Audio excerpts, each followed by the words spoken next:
It's been said that Bigfoot exhibits nocturnal behavior, perhaps to hunt or to avoid detection. But the cloak of darkness couldn't hide the creature in the stunning footage you're about to see. Some stories whisper through time, but others scream into the silence, clawing for attention, begging to be heard. This is one of those stories. September 4th, 2010.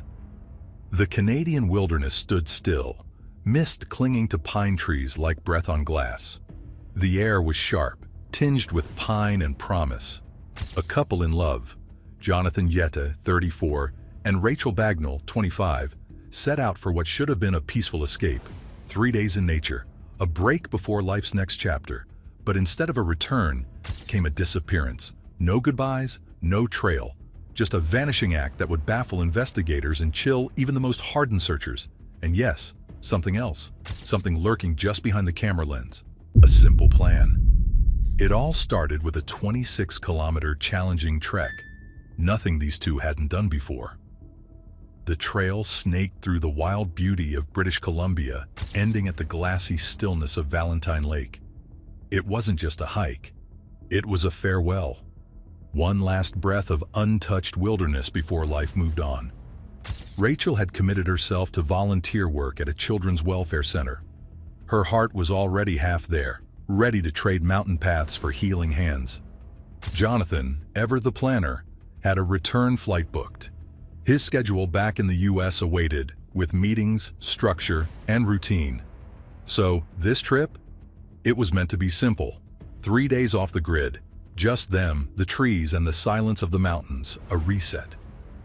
But when September 6th arrived, the silence stopped being peaceful and started feeling wrong. No texts, no calls. Rachael wasn't answering. Her phone rang into the void, and each unanswered call felt heavier than the last. Her sister Elizabeth knew it instantly, the kind of knowing you feel in your bones. Rachael didn't just vanish. She wasn't impulsive. She didn't ghost people, especially not in the middle of a trip this remote, especially not without warning. And yet, nothing. No messages, no signs, just silence. The kind that presses down on your chest. The kind that whispers something has gone horribly off course. The search begins.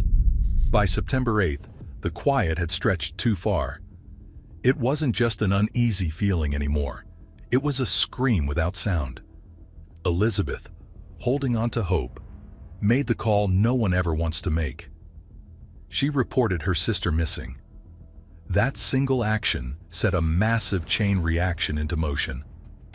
The Royal Canadian Mounted Police didn't wait. They knew the terrain. They knew the clock was ticking. The longer someone goes missing in the wild, the steeper the odds. Within hours, they had boots on the ground. Volunteers poured in. Some were locals who knew every bend of the forest. Others were strangers who just wanted to help. Helicopters took to the skies, weaving over the thick canopy, scanning from above. Dense trees, jagged rocks, steep ravines, it all had to be searched, frame by frame. The urgency wasn't just about survival, it was about time. Every sunrise meant one more day exposed.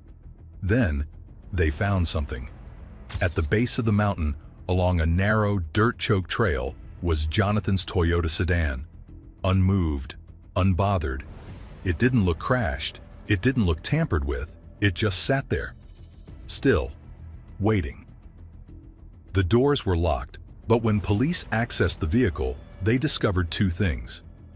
Jonathan's phone and his camera were carefully placed on the ground as if he were coming back. Two silent witnesses preserved by time and dust. Objects that should have been mundane, but now they were everything. What the lens revealed. The phone was checked first, Jonathan's, found sitting quietly in the car like it had nothing to hide.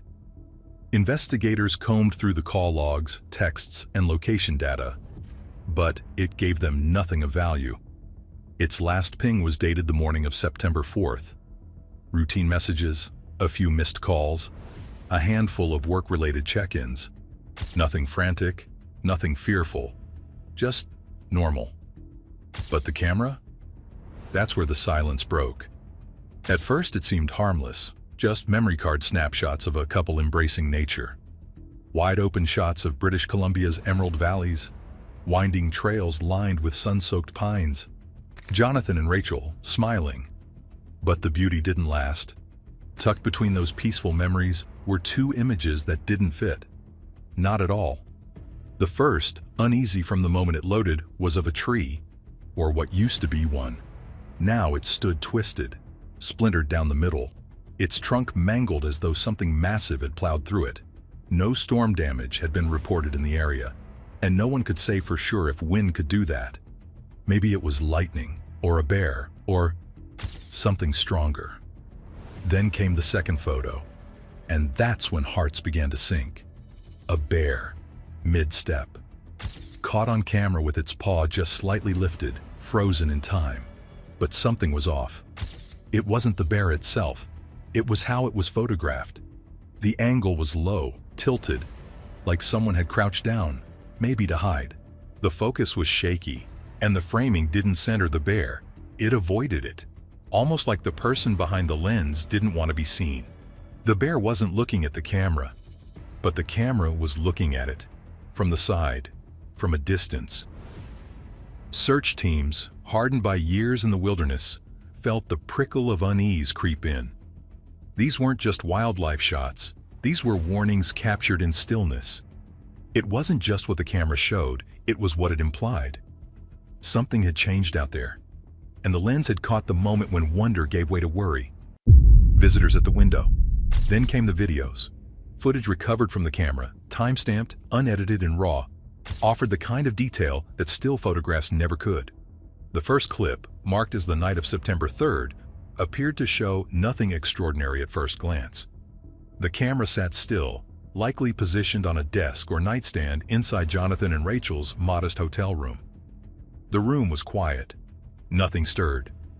The ambient hum of an old heater played in the background, punctuated occasionally by the creak of aging walls or the faint rustle of fabric. At first, it looked like any other night, two hikers settling in before an early start, but then the atmosphere shifted. Outside the window, barely visible in the shadows beyond the drawn curtain, a shape began to emerge. At first, it was just a blur, an outline that could be mistaken for a tree branch or the trick of headlights through fog. But as it moved, the illusion collapsed. This wasn't a shadow, it was a figure. It stood tall, upright, and disturbingly still. The shape approached with a strange, almost mechanical grace. It didn't move like a man. Its gait was too smooth, its posture too perfect. There was no hesitation in the way it closed the distance to the window. No pause, no glance around, no stumble on gravel or soil. It moved with purpose, as if it knew exactly where it was going and who was inside. Once at the window, the figure stopped and stood still. So still it felt more like it had rooted itself into the ground than simply paused. Its proportions were off.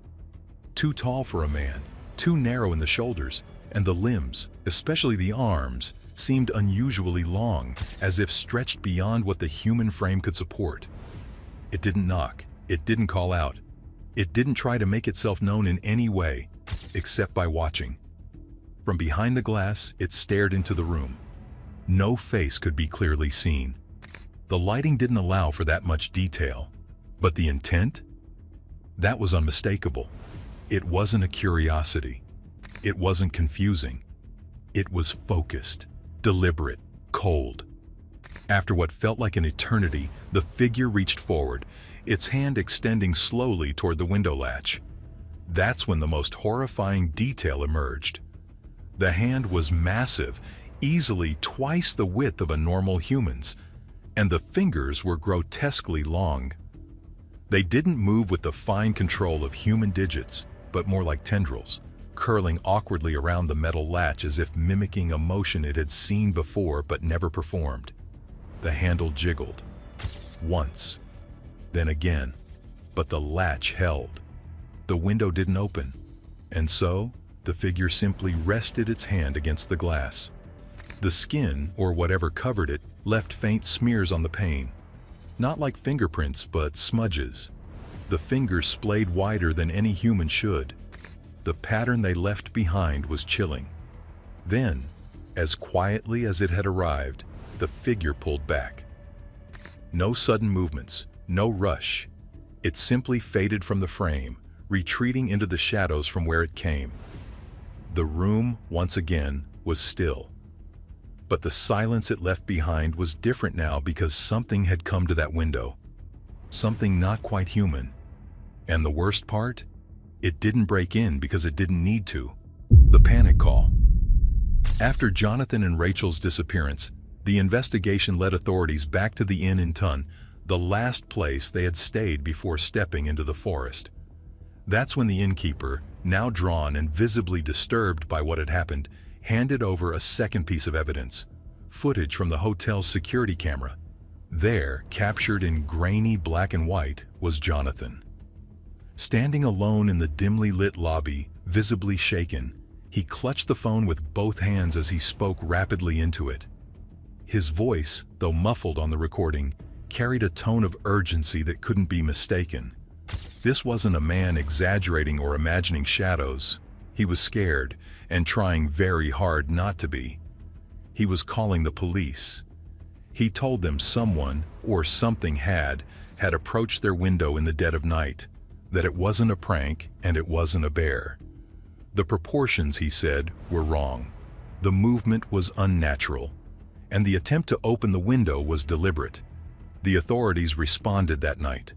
Officers arrived at the inn and conducted a thorough search of the immediate area. They checked the perimeter, inspected the grass outside the couple's window. They even combed through the nearby brush, flashlights slicing through the darkness, calling out for any sign of life. There were only 2 guests who checked in that night, Jonathan and Rachel. No one else was on the registry, no other cars in the lot. The building had been quiet, normal, until it wasn't.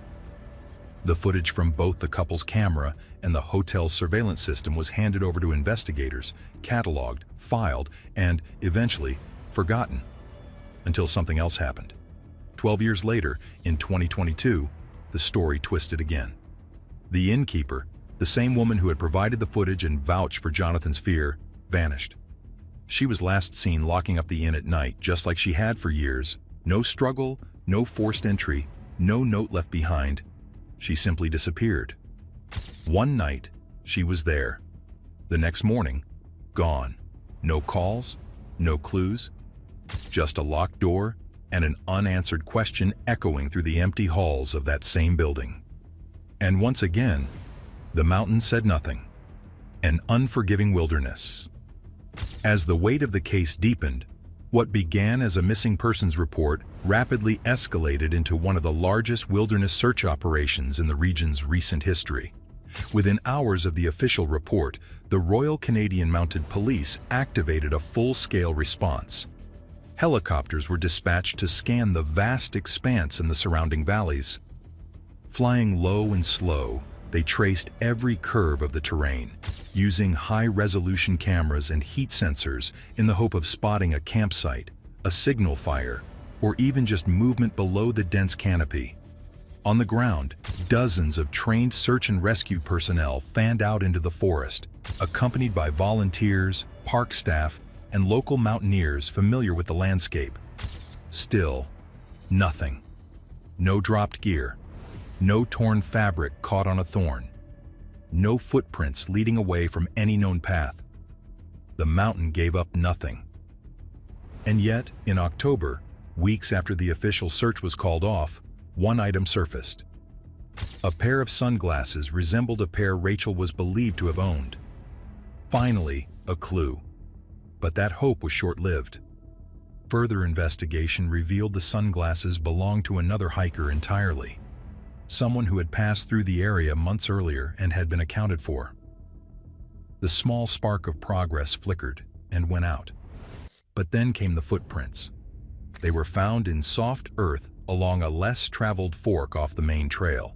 Impressions left in moist soil, deep enough to suggest something heavy had passed through. But they weren't boot prints. They weren't from hiking shoes or trail runners. They were oddly shaped. barefoot in appearance, but not quite human. The tracks didn't follow a clear direction. They didn't go forward. They didn't turn back. They just appeared, and then vanished. And for many on the search team, that was the moment it all began to feel wrong. It wasn't much. Just a few impressions in the soil, shallow, odd, and easily missed. But to the seasoned eyes of the search team, these prints weren't just out of place. They were unsettling. They were discovered off a narrow, lesser-known side path, one that veered from the main trail into a thicket of brush, marked only by broken twigs and the occasional deer track. The prints didn't belong to boots. That was clear from the start. They weren't made from hiking shoes or heavy tread. Instead, they looked barefoot, except they weren't fully human either. There was no stride to follow, no clear trail moving from point A to point B. The prints didn't lead away or circle back. They simply appeared, and then stopped. No drag marks, no signs of weight shifting. As if the creature or person had materialized, hovered, then vanished into thin air. Officer Steve LeClaire, a veteran of wilderness rescues, tried to stay grounded. He suggested a practical explanation. Perhaps the couple had gotten lost. But that theory wore thin fast. Jonathan was no amateur. He hiked every week religiously. He wasn't a tourist with a map. He was trained, calm under pressure, and had alpine certification. He'd faced tougher climbs. Rachel had grown up with boots in the dirt, exploring wild terrain with her parents since early childhood. She knew what she was doing. Getting lost? Maybe. But if they had wandered, why was there no evidence of a path taken? No broken twigs, no gear dropped in panic, no desperate call or scribbled note. And those footprints, they didn't look lost. They looked like something had arrived, and then left, on its own terms. The park manager knew the terrain better than anyone. He called it what it was: unpredictable. Fog didn't just obscure vision, it warped sound. It dulled awareness. It turned familiar paths into confusing mazes. But even he couldn't make sense of what had happened. Jonathan and Rachel were prepared for the cold. Their gear had been thoughtfully selected. Purchase records later confirmed they had brought insulated sleeping bags rated for sub-zero conditions. Lightweight, compact, but capable of holding warmth even in extreme dips in temperature. They had also packed enough food for several days: a folding knife, a canister of bear spray, waterproof outer layers, and even a thermal tent built for alpine conditions. These weren't people who underestimated the wild. They respected it, and yet they were gone. Over 2,000 hours of search time had been poured into those woods, but the mountains stayed silent. No clothing, no footprints leading into danger. No gear was scattered in panic, just stillness. And the longer the forest stayed quiet, the louder it all became. Because silence like that, in a place so vast, so chaotic, so alive, shouldn't have existed. A second video. Then came the second video. This one hadn't been opened during the initial review. It was tucked away, buried within the camera's internal storage, far from the scenic shots and the earlier hotel footage. Perhaps it had been overlooked because it didn't have a clear timestamp. Or perhaps, deep down, no one had wanted to watch it, until now.